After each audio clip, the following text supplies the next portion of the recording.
তোমাদের হয়তো মনে থাকবে 2014 সালে ডাইরেক্টর ক্রিস্টোফার নোলেনের একটি স্পেস রিলেটেড মুভি এসেছিল, যেখানে তিনি এই মহাবিশ্বের গোপন রহস্য যেমন black hole, worm hole and space টাইমের সমস্ত গূঢ় রহস্যকে বড় সায়েন্টিফিক্যালি উপস্থাপন করার চেষ্টা করেছিলেন। শায়দ এই বইয়ের ক্লাইম্যাক্সে একটি সিন তোমাদেরকে দেখা উচিত, যেখানে বইয়ের মেন ক্যারেক্টার কুফার তার স্পেস ক্রাফট সহ একটি ব্ল্যাক হোলের মধ্যে পড়ে পড়ে যায় এবং পরবর্তীকালে সে দেখতে পায় যে তার সামনে অন্ধকার অন্ধকার এবং পরবর্তীকালে সে নিজেকে একটি 5 ডাইমেনশনাল স্পেসে উপস্থাপন করতে পারে এবং হয়তো সবথেকে মস্তিষ্ক ঘুরিয়ে দেওয়ার মতো বস্তুটি হলো সেখান থেকে সে গ্র্যাভিটির মাধ্যমে ভবিষ্যতে যোগাযোগ করতে পারে। এবার প্রশ্ন হলো যে এগুলি কি সত্য? সত্যি কি ব্ল্যাক হোলের মধ্যে এমন 5 ডাইমেনশনাল স্পেস উপস্থাপন করে? আসা যাক আজ এই ভিডিওর মাধ্যমে সেই সমস্ত ঘটনাগুলিকে এবং ব্ল্যাক হোলের রহস্যকে জানা যাক।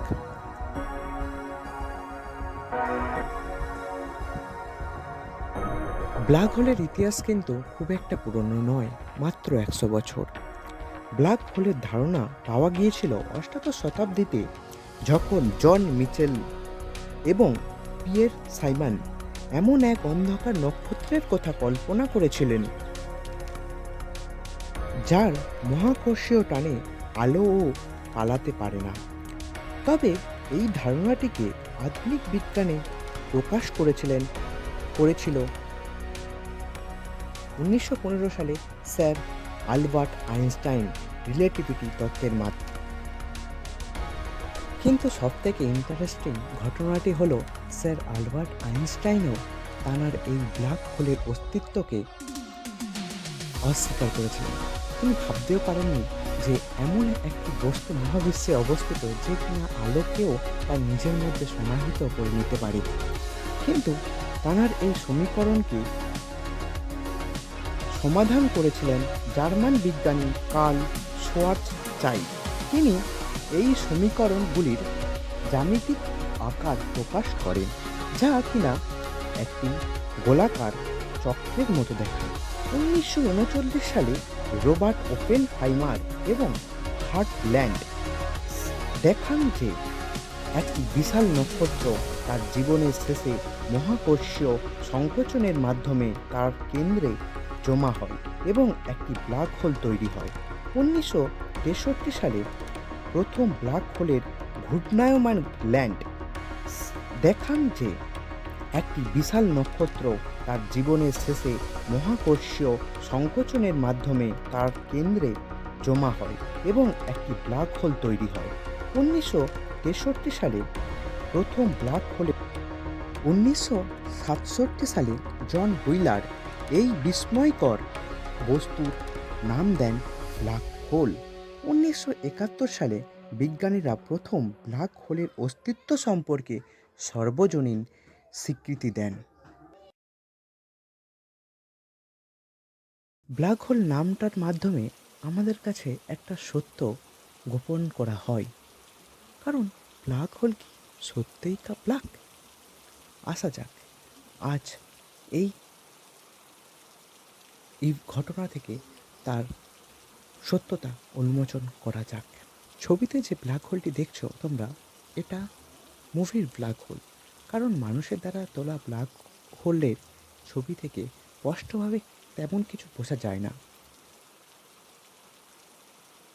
ছবিতে এই যে বৃত্তটি দেখছো ব্ল্যাক হোলের চারিদিকে উজ্জ্বল রশ্মিযুক্ত, এটিকে বলা হয় ইভেন্ট হরাইজন, যা এই ব্ল্যাক হোল এবং এই মহাবিশ্বের মধ্যে এক কাল্পনিক পাঁচিল নামে পরিচিত, যাকে অতিক্রম করলে কোনো বস্তুই আর এই মহাবিশ্বে ফিরে আসতে পারে না, এমনকি আলোও নয়, যা কিনা আমাদের এই ব্রহ্মাণ্ডে সব থেকে গতিশীল বস্তু। অর্থাৎ এই বাউন্ডারিটি পার করলেই আমাদের এই চেনা বিশ্বের এক অচেনা রূপ আমাদের সামনে উপস্থাপিত হয়, যা কিনা কোনো ফিজিক্সের নিয়ম মেনে চলে না। এটাই হলো ইভেন্ট হরাইজন। ব্ল্যাক হোলের কথা হলে তোমরা একটি নাম অবশ্যই শুনে থাকবে, যা হলো সিঙ্গুলারিটি। আচ্ছা, এই সিঙ্গুলারিটিটি কি? এটি হলো ব্ল্যাক হোলের কেন্দ্রে অবস্থিত একটি ক্ষুদ্র বিন্দু, যেখানে পদার্থের ঘনত্ব অসীম এবং আয়তন শূন্যের কাছে পৌঁছে যায়, যার অর্থ হলো আমাদের পদার্থবিজ্ঞানের সমস্ত সূত্র এখানে কার্যকর হয় না। হ্যাঁ, হ্যাঁ, তুমি ঠিকই শুনছো, এখানে পদার্থবিজ্ঞানের কোনো নিয়মই কাজ করে না। তাই তো মহান বিজ্ঞানী স্যার আলবার্ট আইনস্টাইন এই ব্ল্যাক হোলের অস্তিত্বটাকেই স্বীকার করতে চাননি। তাই তো আধুনিক বিজ্ঞানীরা ব্ল্যাক হোলকে বুঝতে কোয়ান্টাম বিজ্ঞানের সাহায্য নিয়ে থাকে। ছবিতে এই যে ঘূর্ণায়মান উজ্জ্বল ডিস্কটিকে দেখছো, একেই বলে অ্যাক্রিশন ডিস্ক। বলো তো, এটি এত উজ্জ্বল কেন? কারণ ঘর্ষণ। যারা ডিসকভারি চ্যানেলে বেয়ার গ্রিলসের এপিসোডগুলি দেখেছ, তারা দেখবে যে বেয়ার গ্রিলস দুটি কাঠের টুকরোর মধ্যে ঘর্ষণের মাধ্যমে আগুন জ্বালিয়ে তোলে। এই সাধারণ ঘটনাটি ঘটে থাকে এই অ্যাক্রিশন ডিস্কের মধ্যে। যখন ব্ল্যাক হোল কোনো গ্যাস ও কোনো নক্ষত্র থেকে পদার্থ আকর্ষণ করে, তখন সেই পদার্থগুলো সরাসরি গহ্বরের ভিতরে যায় না, বরং সেগুলি একটি অত্যন্ত দ্রুত ঘূর্ণায়মান এবং উত্তপ্ত চাকতির মতো গঠন তৈরি করে। এই চাকতি থেকে উৎপন্ন তাপ এবং চুম্বকীয় বলের প্রভাবে মাঝে মাঝে ব্ল্যাক হোলের মেরু বরাবর অত্যন্ত শক্তিশালী কণার স্রোত বা জেট নির্গত হয়, যা হাজার হাজার আলোকবর্ষ পর্যন্ত বিস্তৃত হয়। তোমরা অনেকে শুনে থাকবে যে প্রকৃতি বা নেচার কখনো একই সমান দুটি জিনিস তৈরি করতে পারে না। না, ব্ল্যাক হোলগুলিও তার ব্যতিক্রম নয়। দুটি ব্ল্যাক হোলের মধ্যেও তাদের আকার অনুযায়ী কিছু পার্থক্য রয়েছে। এই ব্ল্যাক হোলগুলোকে তাদের আকার অনুযায়ী কয়েকটি ভাগে ভাগ করা যায়, যেমন ক্ষুদ্র black hole, stellar black hole, Interstellar black hole and super massive black hole. আচ্ছা, আসা যাক ক্ষুদ্র ব্ল্যাক হোল, যার অস্তিত্ব কিনা আজও প্রমাণ করা যায়নি। এর আকার হলো আমাদের চাঁদের ভরের সমান বা তার থেকেও কম।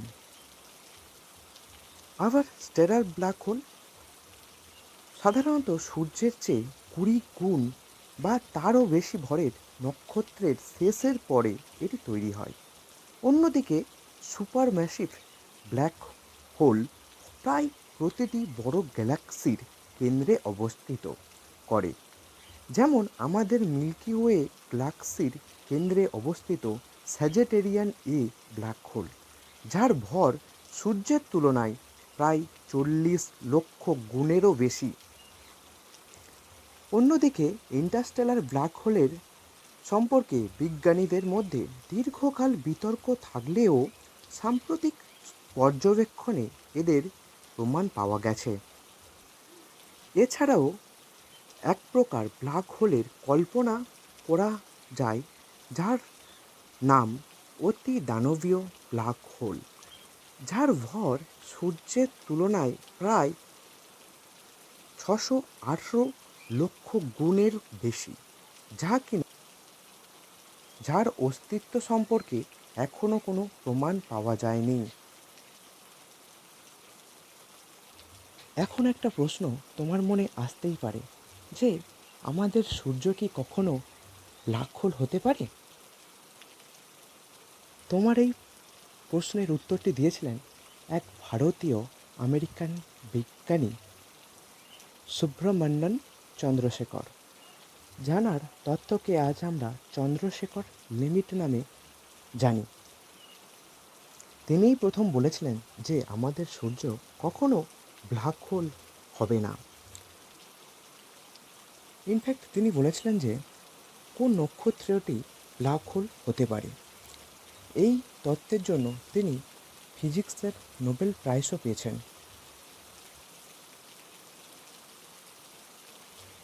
তুমি কি জানো ব্ল্যাক হোলকে মানুষ প্রথম দেখেছিল 2019 সালে? হ্যাঁ, এটাই সত্য। ইভেন্ট হরাইজন টেলিস্কোপের মাধ্যমে 2019 সালে প্রথম ম্যাসেয়ার 87 ব্ল্যাক হোলের ছবি তোলেন এবং 2022 সালে স্যাজিটেরিয়ান ব্ল্যাক হোলের ছবি তুলে নতুন ইতিহাস স্থাপন করে, যা বিজ্ঞানের একটি মাইলস্টোন হিসাবে ধরা হয়। তোমার মনে একটা প্রশ্ন আসতেই পারে যে মানুষের ব্ল্যাক হোলের ছবি তুলতে এত বছর সময় লাগলো কেন? এর উত্তর জানার আগে একটা পরিস্থিতি কল্পনা করা যাক যে আমরা কোনো বস্তুকে দেখি কিভাবে। না, সূর্য থেকে আগত আলোকরশ্মি সেই বস্তু থেকে বিকিরণের মাধ্যমে আমাদের চোখে এসে পড়লেই আমরা সেই বস্তুটিকে দেখতে পাই। যদি এবার ধরে নেওয়া হোক ওই বস্তুটি সমস্ত আলোকরশ্মিকে নিজের মধ্যে সমাহিত করে নেয়, তাহলে কি আমরা ওই বস্তুটিকে দেখতে পাবো? উত্তর হলো না। ঠিক এই কারণেই ব্ল্যাক হোলকে আমরা দেখতে পাই না। ব্ল্যাক হোল হলো মহাবিশ্বের এমন একটি স্থান যেখানে আলোকরশ্মি প্রবেশ তো করতেই পারে, কিন্তু বেরিয়ে আসতে পারে না। ঠিক এই কারণেই আমরা ব্ল্যাক হোলকে এত বছর সময় লেগেছিল তার ছবি তুলতে। তাহলে আরেকটা প্রশ্ন আসতেই পারে যে আমরা কিভাবে ব্ল্যাক হোলকে দেখলাম? না, ব্ল্যাক হোলকে দেখবার জন্য ব্ল্যাক হোল নিজের মধ্য থেকে কিছু ম্যাগনেটিক ওয়েভ এবং ইনফ্রারেড রে উৎপন্ন করে। এইগুলির মাধ্যমে আমরা ব্ল্যাক হোলকে সাধারণত দেখতে পারি। তোমাদেরকে আমি ভিডিওর প্রথমেই বলেছিলাম যে 2014 সালে একটি মুভিতে ব্ল্যাক হোলের সম্পর্কে কিছু তথ্য দিয়েছিল।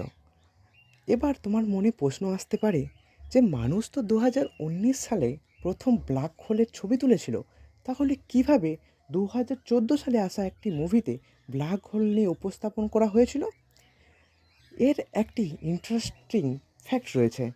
এই যে ব্ল্যাক হোলটি 2014 সালে আসা মুভিতে, ইন্টারস্টেলার মুভিতে তোমরা দেখেছো, এটি আসলে একদল ফিজিশিয়ান, নোবেল প্রাইজ প্রাপ্ত ফিজিশিয়ান এই ব্ল্যাক হোলটিকে ডিজাইন করেছিলেন। তাই এই ব্ল্যাক হোলটি আমাদের অরিজিনাল ব্ল্যাক হোলের সঙ্গে এতটা সাদৃশ্য রাখে। 1974 সালে স্টিফেন হকিং কোয়ান্টাম বিজ্ঞানের মাধ্যমে ব্ল্যাক হোল সম্পর্কে একটি যুগান্তকারী তথ্য প্রদান করেন। তিনি দেখেন যে ব্ল্যাক হোল পুরোপুরি কালো নয়, বরং এটি সামান্য পরিমাণ বিকিরণ করে, যা হকিংস রেডিয়েশন নামে পরিচিত। এর ফলে এটি ধীরে ধীরে গতিতে ভর হারাতে থাকে এবং কোটি কোটি বছর পর এক সময় পুরোপুরি বাষ্পীভূত হয়ে বিলীন হয়ে যেতে পারে। এই তথ্যের জন্য বিজ্ঞানী মহলে তোলপাড় শুরু হয়, কারণ কোয়ান্টাম বিজ্ঞানী বলে যে কখনো কোনো বস্তুকে সৃষ্টি বা ধ্বংস করা যায় না। হ্যাঁ হ্যাঁ হ্যাঁ তুমি